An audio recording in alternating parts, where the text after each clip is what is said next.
అంటే నీకు దిగిందని దేవుడికి ఆలోచనలు దిగిపోతాయా?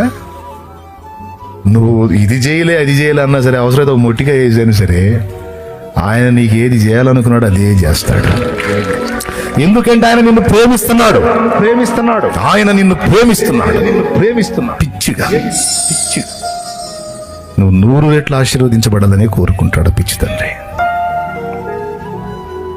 నువ్వు అడుగుతావు అల్పమైనవే, శ్రేష్టమైన వాటిని సిద్ధపరిచాడు, అందిస్తాడు. ఎంతమందికి విశ్వాసం ఉంది చెప్పు?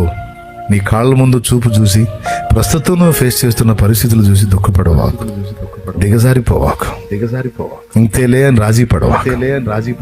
ఉంది 2025 అయిపోయింది కదా, 2026 స్టార్ట్.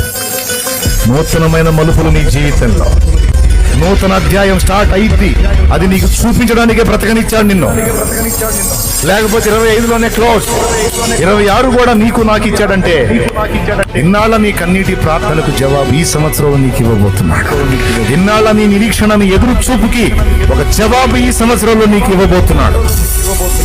శ్రేష్టమైన ఏవేవి దాచిపెట్టాడు అవన్నీ కూడా ఈ ఇయర్ లో నీకు ఇవ్వటం మొదలు పెడుతున్నాడు ఆయన.